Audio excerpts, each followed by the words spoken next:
Pessoal, então, ó, Boa noite. boa noite, tá? Para todo mundo aí. É, Hoje nós iremos falar um pouco de hipertensão arterial e diabetes mellitus, né? Aí a questão da glicemia capilar. Só vou deixar bem claro para vocês, né, que quando voltar a aula aí presencial, eu vou ensinar aí vocês a verificar pressão e fazer teste de glicemia, tá bom? Alguma dúvida? Alguém quer falar algo? Eu só vou escutar o áudio do Josué. Olha, professor, o meu também está com o mesmo problema da semana passada.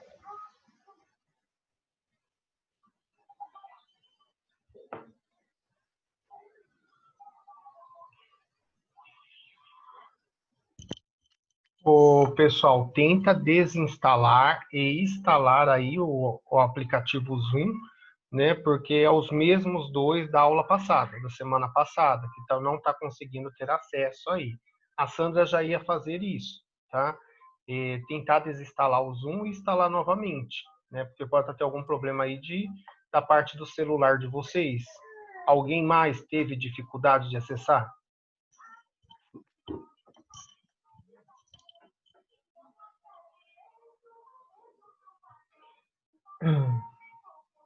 Nós estamos com 7 alunos. Tá, pessoal? Então, assim, o Josué e a Sandra não estão conseguindo acessar aí a sala, como teve aí, né? Repercutiu como semana passada aí na aula. Então, eu orientei eles a desinstalar e instalar o Zoom novamente, porque aí eu não sei o que está acontecendo, eu não entendo muito aí da questão de informática. Até estava pensando caso acontecesse de novo, mas é sempre os dois, né? Os mesmos problemas foram com os dois, tá? Então, vamos aguardar aí um pouquinho, ver se eles conseguem entrar. Aí eu já começo a aula, tá bom?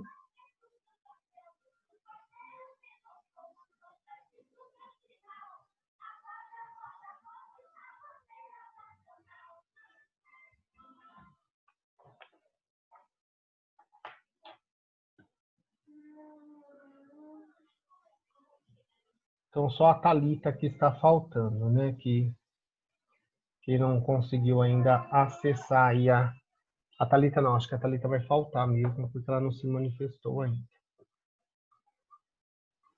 Pessoal, aí, qualquer coisa, né? Terminando, né? A aula, eu vou já mando o link da aula que eu vou gravar, né? Depois que eu baixar, e já encaminho aí para vocês. Então, vamos lá. Eu vou começar com a aula para não ficar muito tempo hoje nós aqui parados, certo? Pessoal, então aqui, ó, é uma imagem da pressão arterial, tá? É só alguns dados de referência, porque como a nossa aula é sobre primeiros socorros, eu vou ensinar vocês a socorrer alguém aí com uma crise hipertensiva, né? A Sandra conseguiu entrar, tá? Ou uma crise hipertensiva, tá? Ou estou em uma quadro de hipotensão. Caso contrário, né, verificar a pressão, tudo para mim saber se o paciente está tendo ou não, eu tenho que saber verificar a pressão. Existem características que ele pode estar apresentando, mas existem sinais e sintomas semelhantes da hipertensão com a hipotensão. Então, eu tenho que tomar máximo de cuidado aí, tá? Então, a pressão arterial, que nem diz a figura que eu estou mostrando aqui para vocês, em um adulto normal, a média da pressão sistólica, né, é 120 milímetros por mercúrio, tá? Esse mmHg é isso que significa, tá? Milímetros por mercúrio, tá? Enquanto a diastólica é de 80 milímetros de mercúrio, tá? Então, o que quer dizer isso, pessoal? Isso não é que todo mundo tem que ter essa pressão, tá? Essa é a pressão arterial ideal, tá? Eu tenho ela que eu me baseio, porque quando eu faço uma pesquisa na população em geral, essa é a média aí que dá da pressão arterial. Mas tem pacientes que vivem tranquilamente com uma pressão 9/6 e tem pacientes que vivem tranquilamente com uma pressão 14/8, tá? Então, ó, quando eu falo 12, né, que é a pressão sistólica, né, é maior número é a pressão sistólica, tá? Então, é a pressão do sangue, tá? quando eu falo a pressão sistólica, né, é a pressão que o sangue sai do meu coração, tá? A Josiane está entrando. Então, é a pressão que faz, né, quando o coração faz a contração, a força que ele joga, né, isso para a circulação, é isso que é a minha pressão sistólica. Quando eu falo da pressão diastólica, é quando há o relaxamento das minhas câmaras, tá? Então, é como o fluxo que esse sangue está voltando dentro aí do meu coração. Então, é mais ou menos isso só para vocês entenderem. Se eu fosse falar bem mais a fundo, eu ficaria aqui 2 horas só para ensinar a vocês a fisiologia e só do coração em relação à pressão arterial. Mas isso vocês entenderam? Quando vocês sentem o batimento lá, é que eu estou sentindo é a pressão que o sangue está exercendo na parede do vaso sanguíneo. Tudo bem? Dúvida por aqui? Não? Aqui é só uma imagem, só para complementar, tá? Então, quando eu tenho a sistólica, a contração da parede do meu miocárdio, tá? Do músculo cardíaco, tá? E quando eu tenho diastólica, é o relaxamento, é o sangue entrando dentro do coração. Sistólica é a pressão que o coração faz para emitir, né? Mandar esse sangue para o meu corpo. E a diastólica é quando essa pressão está retornando para o meu corpo. Tudo bem até aqui? Então, vamos lá. Aqui, não. Eu abri errado. Aqui, aí, pessoal, tem aqui um valores médio da pressão arterial. Depois dessas imagens, eu mando aí para vocês. A Sandra conseguiu entrar? Não? Então, tem uma idade. Consegui, Nazi. Ah, tá. Beleza, porque como Consegui. eu fico aqui com os alunos, eu não consigo mudar quem eu consigo ver. Eu estou vendo a Marcélia, a Simone e a Gabriela só, tá? Então, pessoal, aqui é um valores médio da pressão arterial. Vocês precisam saber? Vocês precisam decorar isso? Não, tá? Isso é do terceiro consenso brasileiro de hipertensão arterial. Então, ó, entre 17 e 50 anos, né? Aí a média, né, da minha pressão é 12/8. A partir do momento que eu passo dos 50, né, é de 14 a 16/10, ainda é considerado normal. Tá? Apesar que existe aí, a gente já classifica essa pressão 16/10, uma hipertensão grau 1 para grau 2, depende aí da literatura. Tá? Mas esse é o consenso. Por isso, quando a pessoa é um pouco mais idosa, né, nós falamos que a pressão tiver tipo 16/8, não é uma pressão preocupante para nós. Tá? Isso já é normal, é fisiológico aí do próprio coração. Mas eu vou pegar idoso aí com pressão 12, 13/8, que é normal também, tá? Vamos ver aqui, só vou ensinar como faz. Tá, aqui já dá diabetes. Aí, em relação de verificar a pressão, pessoal, esse desenho eu achei legal, ele é bem didático, tá? Então, é mais ou menos, é isso que vocês vão aprender na aula prática, tá? Então, eu tenho aqui, né, a veia, né, a artéria. Então, essa região aqui que está com esse xizinho que eu estou passando para vocês, a gente chama de região cubital, tá? É aqui que eu vou colocar o diafragma do estetoscópio, tá? Então, quando eu falo aparelho de pressão, eu uso o esfigmomanômetro, que é o próprio aparelho, tá? E o estetoscópio, que é aquele que eu auxilio aí em questão do estetoscópio, que auxilia aí para verificar a pressão que eu coloco no ouvido, né, para ouvir. O que vocês vão ter dificuldade na hora de verificar a pressão, pessoal, é essa aqui, tá vendo? Essa torneirinha aqui é da pera, tá? Porque se eu abrir demais, isso aqui faz assim, diminui muito rápido. E eu não consegui ouvir o batimento cardíaco, tá? Então, vocês têm que começar a treinar a isso daqui, a manusear a pera, isso a gente chama pera, tá? Aqui é o manômetro, né? O esfigmomanômetro. Então, eu tenho o manguito, e sempre eu vou colocar essa artéria aqui, chama artéria basílica, tá? Então, normalmente eu vou colocar, na maioria dos aparelhos de pressão, bem indicado aonde eu para me colocar na artéria, ele vem um desenho com uma flecha escrito artéria. É aqui que eu vou colocar, e aí ela pode ser de velcro ou presilha, tá? Aonde eu vou colocar o estetoscópio, ou vou fazer aqui na região cubital, E eu vou colocar na região lateral, tá? Aí do lado do osso do rádio, tá? Que é a parte externa, certo? E eu prefiro esta posição. Eu, particularmente, eu verifico para mim, eu acho melhor. Eu tenho a artéria radial, que ela é mais calibrosa, tá? Então eu prefiro já auscultar aqui o batimento cardíaco, tá? Mas aí vai ficar de cada um, tá? A questão aí da desenvoltura do trabalho. E eu vou ensinar a técnica para vocês na sala de aula, mas se não tiver treinamento, não vai ter habilidade, tá? É uma coisa que eu quero que vocês entendam isso. Eu vou ensinar a técnica não foge, tá? Eu não sei se eu mandei para vocês algum vídeo de técnica, mas eu acho que não, tá? Porque eu quero ensinar vocês, tá? Aí explico todo o processo, o que está acontecendo ali dentro do corpo humano quando eu estou inflando aí o manguito, tá? Quando eu estou desinflando ele, tá bom? Então é isso mais ou menos. Então, pessoal, na questão de hipertensão arterial, quando o paciente apresenta uma crise hipertensiva, o que eu devo fazer? Vamos lá.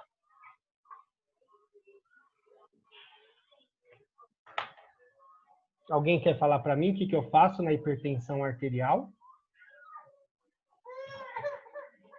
Professor, eu estou tentando clicar, não estou conseguindo entrar também, não. Eu desinstalei, agora não consigo instalar, não entra. Pessoal, vocês ouviram eu? O que eu faço? Vocês estão de frente com o paciente, vocês aprenderam a verificar a pressão. Ele está lá passando mal e ele está com a pressão 19/12, tá? Qual que é a conduta de vocês?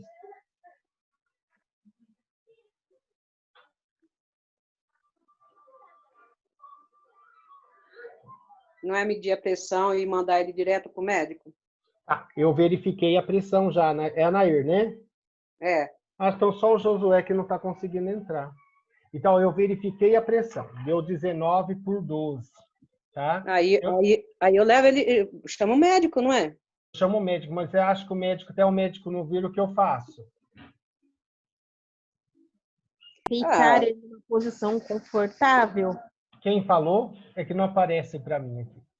A Jussara. Jussara, muito bem. Deixar ele numa posição confortável. Qual que é a posição que eu não devo fazer numa hipertensão arterial?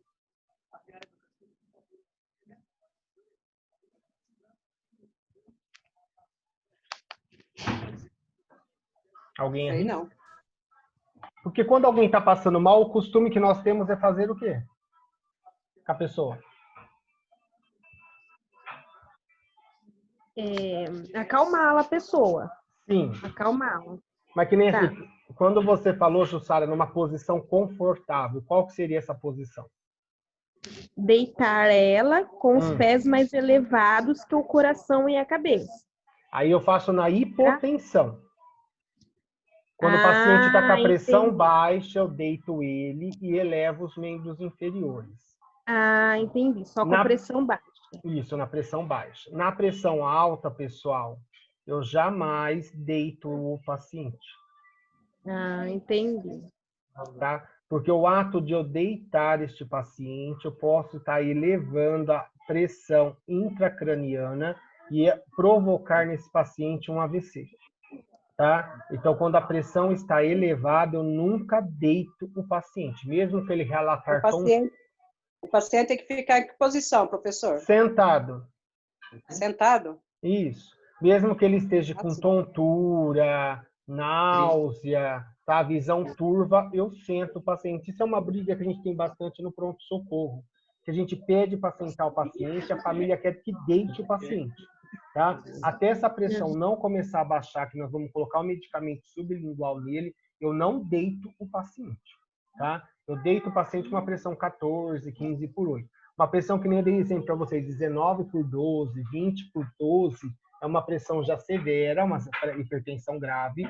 Ele tá numa crise hipertensiva severa, eu não posso deitar o paciente. Lógico, isso é uma pressão 16/10, não uma hipertensão severa, esse eu posso deitar, tá? Eu estou falando em caso de hipertensão grave, tá? Uma coisa tipo assim, 19, 20 por alguma coisa. Ou posso ter uma pressão 16/13, tá? É uma hipertensão severa também, tá?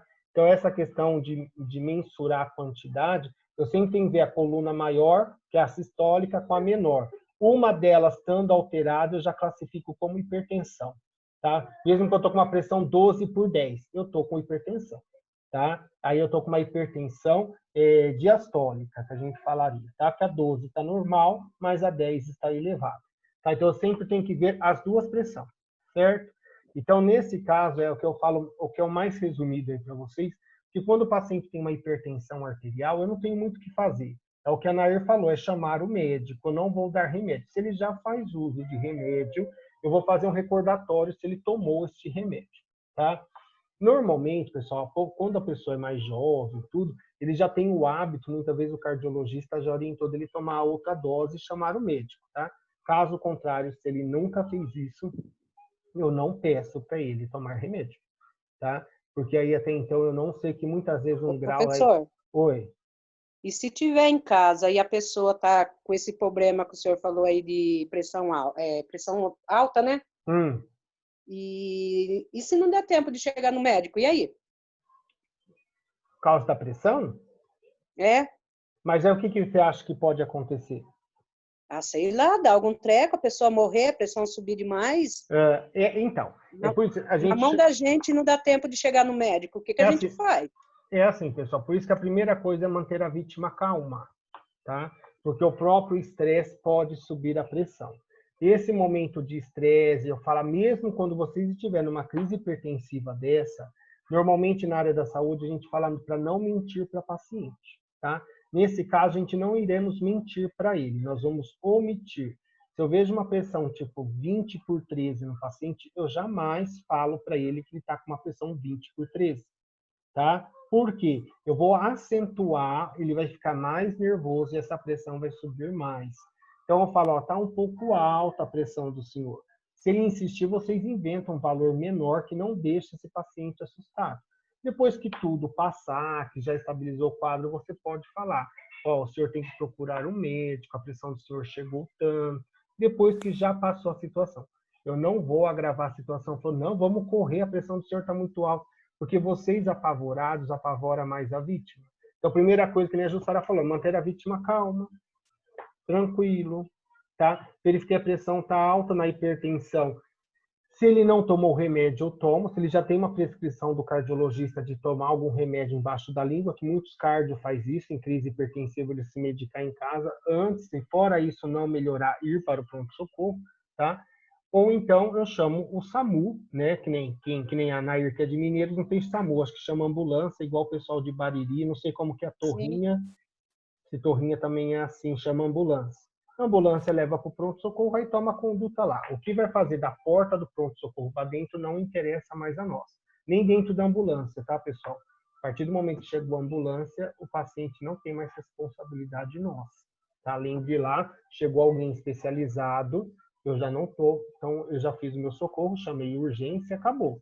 Tá? Vocês não têm que se preocupar.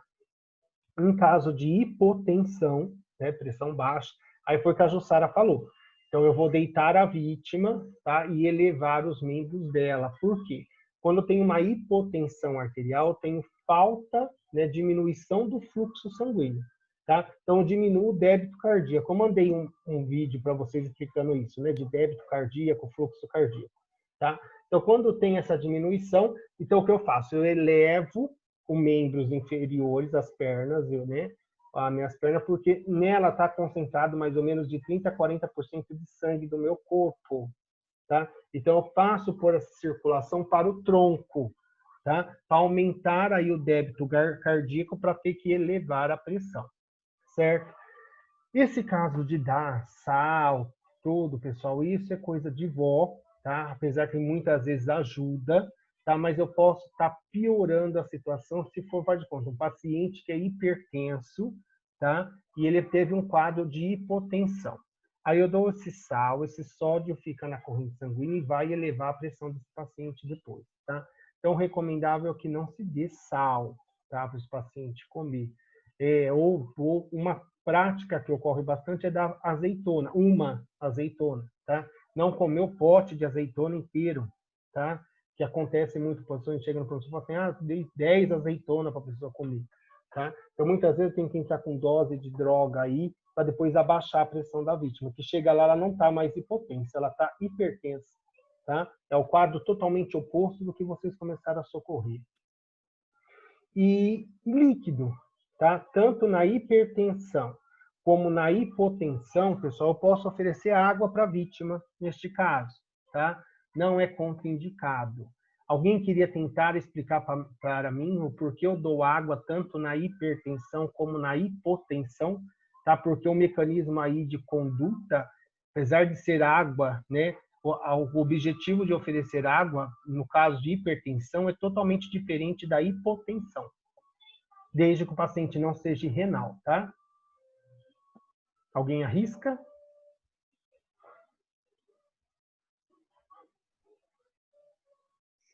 Eu não. Não? Vai, Nair. Pensa que Não sai. vou arriscar. Não vou arriscar, não. Sai, pensa que sai. Ó, se eu tô com pressão baixa, eu tomo água para quê? Para subir a pressão. O que vocês acham que acontece no meu organismo quando eu ingiro aí, né, bastante água? Que chega no pronto-socorro, é isso que nós vamos fazer, tá, pessoal? Vou colocar soro na veia do paciente, pinça aberta, tá? Gota a gota rápido. Não é?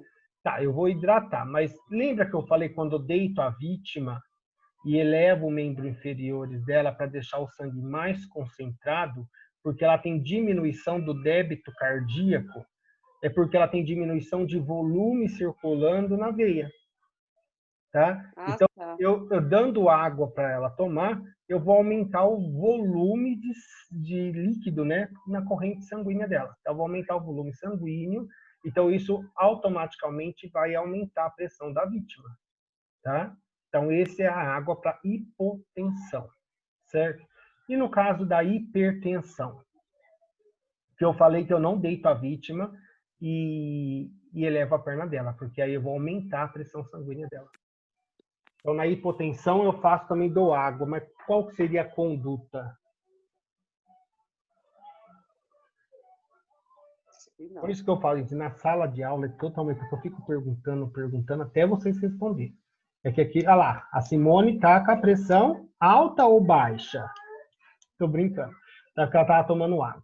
Tá? Então, pessoal, quando o paciente está hipertenso, que eu vou dar água, né? É porque eu quero fazer o quê? Qual que é um dos, a gente fala de sais minerais que faz elevar a pressão? Qual que é a substância química que está composto no sal? Que quando eu vou comer algum alimento, se é rico naquilo, eu tenho que tomar cuidado porque eu sou hipertenso. Sódio? Sódio, tá? Então, o que que eu faço, pessoal? Então, eu imagino o meu corpo é um copo de água com salmoura, tá? Porque o sódio, ele retém o líquido.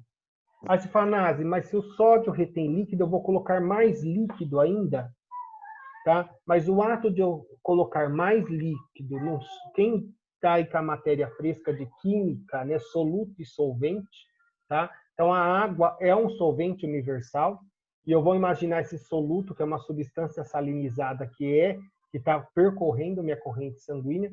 Então, quando eu coloco a água, eu dissolvo, tá?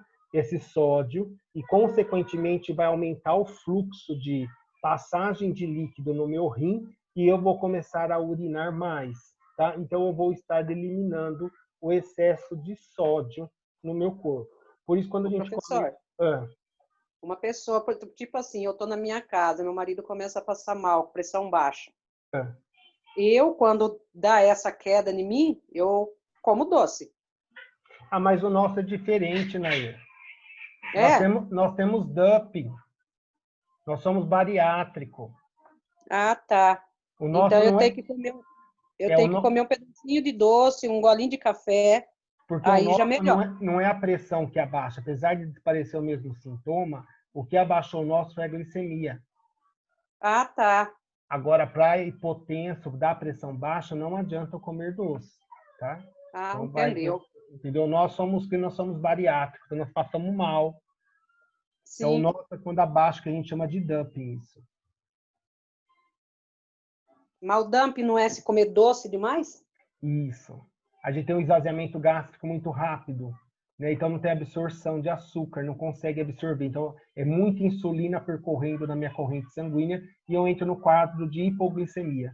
Então por isso que eu tenho que comer um carboidrato, uma fibra ou um alimento para depois comer doce para quem é bariátrico para não passar mal. Tá? Porque aí esse alimento, principalmente a fibra, ela dá uma segurada aí na motilidade do meu trato gastrointestinal, onde o açúcar fica mais tempo percorrendo na minha corrente sanguínea, onde a insulina vem a fazer o efeito dela. Se não é muita insulina e pouco açúcar, nós passamos mal. Tá? Entendi. Mais alguma coisa, pessoal? Eu acho que hoje eu vou ficar só na hipertensão, que a nossa aula logo acaba. Tá? E a aula que vem eu falo de diabetes. Tá? Alguma dúvida? Eu vejo que vocês não estão trazendo dúvidas. Professor. Quem está falando? Que eu não... A Jussara. Jussara. Deixa eu falar uma coisa, que ele está falando sobre isso, uma coisa mais... É assim, minha pressão, ela é baixa. E realmente, quando eu sei que minha pressão está baixa, eu tenho vômitos, náuseas, eu tenho fraqueza. E hoje é assim, como eu não estou muito bem, eu fui no médico, tudo, aí ele me deu um remédio para tomar, que chama, deixa eu pegar aqui, azitromicina, para tomar um comprimido por dia, junto com prednisona.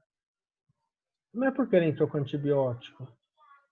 Então, porque desde semana passada eu estava com gripe, sabe? Aí na quinta-feira eu já perdi o paladar e o olfato, não sentia mais cheiro de nada. Você tá com Covid? Então, fiz o teste na sexta-feira, deu negativo. Teste fiz rápido. Teste rápido, na firma que eu trabalho. E fazia quanto tempo de sintoma? Então, eu comecei na segunda-feira com gripe. Aí você colheu na sexta-feira. 5, talvez não pegue, é no 7º dia. Porque na quinta-feira eu já acordei que eu não sentia cheiro, não sentia gosto de nada. É uma das características do Covid. Então, aí eu fiquei meia desesperada. Eu começava a sentir cheiro de perfume, de produto de limpeza, para ver se vinha o cheiro, e não vinha. Aí minha empresa mandou fazer, onde eu trabalho, esse teste da Covid. Eu fiz, deu negativo. Só que minha cabeça, até hoje, ela não para de doer. E ela dói mais na região do olho, sabe? E aí eu fui de novo sábado à tardezinha, eu fui no hospital, porque eu não tava aguentando de dor de cabeça e eu não tava sentindo cheiro, gosto de nada, eu tava ruim, sabe?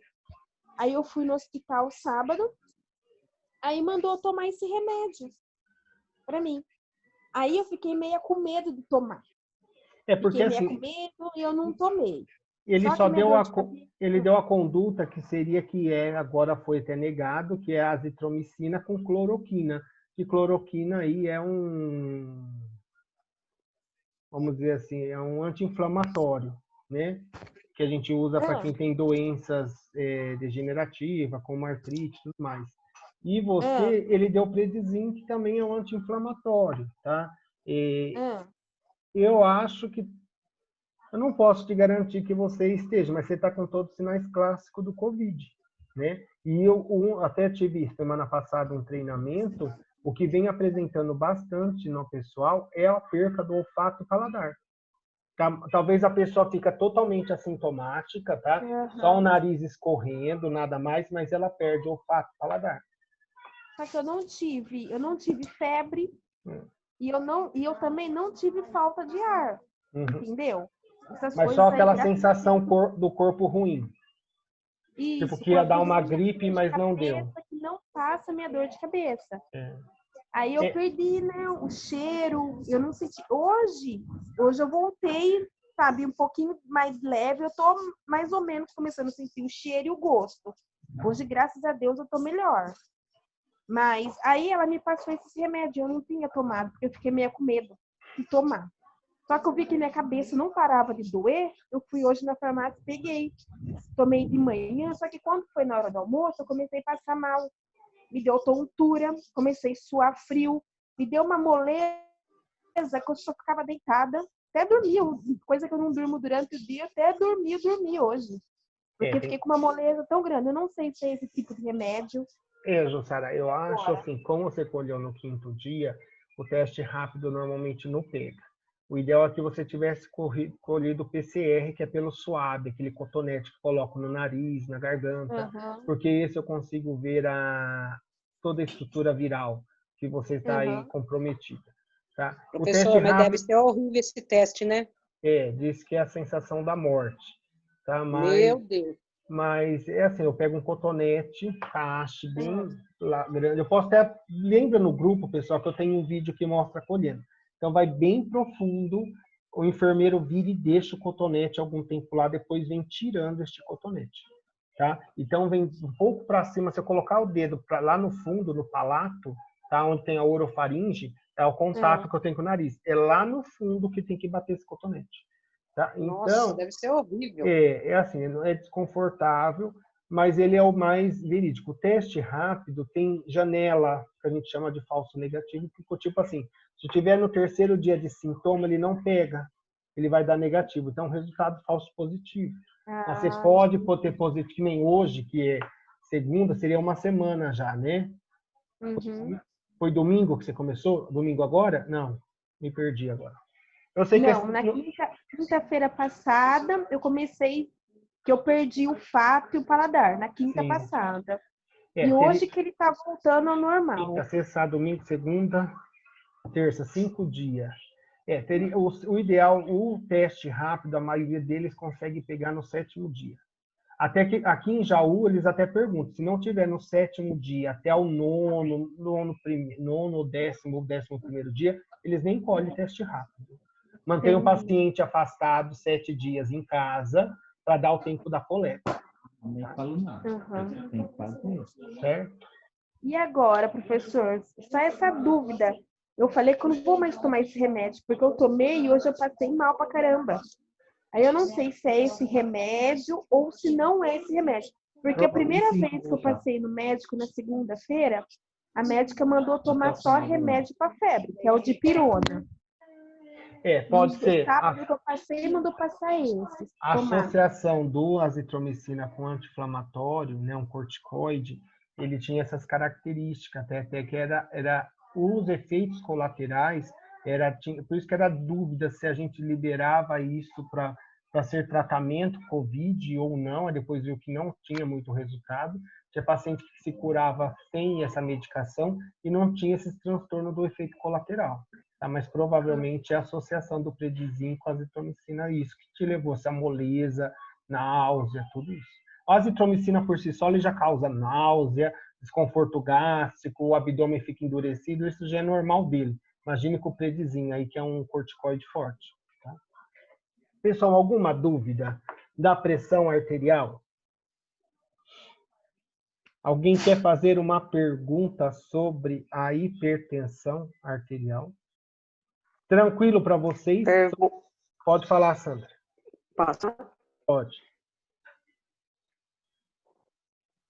Então, mas assim, eu fui no cada pressão alta, estava 3 dias com muita dor de cabeça. Então, bem em cima mesmo, né, a cabeça. E estava 18,9. Tá alto. Então, eu não sabia o que era, e quando vi, era pressão alta mesmo. Hoje eu tenho alta. E quando era baixa, o melhor para mim era ficar num ambiente ventilado, né, fresco, principalmente em época ou dias muito nublado, fechado, aquele dia abafado. Então a minha pressão caía. Eu passava mal também, mas depois adquiri alta, que é de família, hereditário. Assim, pessoal, se vocês pegar os sintomas da hipertensão e hipotensão, muitos são associados, os sintomas, tá? E é muito particular de paciente para paciente, tá? Então, muitas vezes chega o paciente do pronto-socorro e fala assim, eu tô com a pressão alta, eles até sabem, tá? Tem uma região local da cabeça que dói mais, muitas vezes a dor da hipertensão arterial é a região da nuca, tá? Normalmente associado por quê? O que está dando fluxo, né, o que faz o coração, o que manda o estímulo é no tronco. Então, normalmente a dor vem aqui que ela fica um pouco mais dilatada e diminui aí, dando um aperto, toda essa sensação de dor na região da nuca, tá? mas isso não é característico, é um dos sintomas, tá? Tem pacientes que têm pressão alta e são assintomáticos, não sentem nada. Não tenta se justificar, tipo, ah, mas o senhor não está sentindo nada com uma pressão dessa? Tem paciente que não sente nada, pessoal. Tá? Até quando chega no pronto-socorro que eu dou um remédio e abaixa a pressão, aí que ele começa a sentir. Porque ele já mantém uma pressão tipo 15/8, 15/9. Então, um paciente com uma pressão dessa, eu mando a pressão dele 11/6, ele vai passar mal. Aí você pode falar, mas 11/6 é normal, Nath. É normal. Mas para ele que vinha mantendo uma pressão 15/9, para ele está baixa. É a mesma coisa, um exemplo clássico. Um paciente que mantém uma pressão 9/6. É uma pressão baixa. Mas tem muitas pessoas, pessoal, que mantém uma pressão 9/6 tranquilamente, não sente nada, vive bem. Tá? Ele chega no pronto-socorro 12/8. Isso eu falo por experiência própria, que quando eu dava estágio, meus alunos ficavam surtados. Tá? Aí o paciente fala assim, eu estou com a pressão alta. Aí o meu aluno fala assim, a senhora não está com a pressão alta. 12/8 é a melhor pressão que tem. Gente, se eu tenho uma pressão 9/6, então do 9 para o 12, que é a pressão sistólica, subiu quanto? 3, não é? 9, 10, 11, 12, tá? Então, imagine se eu tenho uma pressão 12 ou tenho uma pressão 13, sobe mais 3. Então, vai para 16. Então, 16 eu considero alta. Agora, quando é 12, para quem tem uma pressão 9, eu falo que não é alta. Tá? Então, o ato de eu julgar um paciente com hipertensão, eu tenho que tomar o máximo de cuidado. Tá? Se de tudo ocorrer bem esse ano, tá? Eu acho que algum de vocês chegaram em Bocaina ou não? Eu fui. Tá. O que acontece? Chega lá e a gente fala um pouco, a pressão está alta, ou a gente tem costume de perguntar qual que é o normal, tá? Mas eu não posso assustar a vítima, tá? Então, tipo, normalmente a gente pergunta, deu um pouco alto, qual que é o normal da pressão do senhor? Você vai contar muito em idade de saúde perguntar, mas qual que é o normal do senhor? Se ele falar que o normal é 16, não é normal, tá, pessoal? Ele já foge do padrão, a gente vê que é um hipertenso não tratável, tá? É um paciente que não quer manter tratamento. Agora, se vem uma pessoa e fala assim, minha pressão é 14/8, tá? Tranquilo. Tá? Apesar que hoje já falam que é uma hipertensão leve. Tá? 13/9 hoje, pessoal, 13/8, muita literatura já fala que é hipertensão. Tá? Uma hipertensão leve que deve ser mudada hábitos dessa pessoa para baixar essa pressão. Tá? Então, tem que tomar o máximo de cuidado. Tá? Quando eu falo de hipertensão. Zonase, a minha pressão, quando vai para 12, eu já começo a passar mal. Porque o que acontece? Se ela ficar em 11/9 ou por 7, tá ótimo. E quando ela era baixa, ela ia para 9. Então, porque você passava mal também. Então, estranho, né? Eu falo, é muito particular isso de indivíduo para indivíduo, tá? Lógico, se eu pego um paciente desacordado com uma pressão 12/8, 13/8, e eu não sei se a pressão dele é 9, eu vou achar que ele está com a pressão normal. Mas imagine uma pessoa que mantém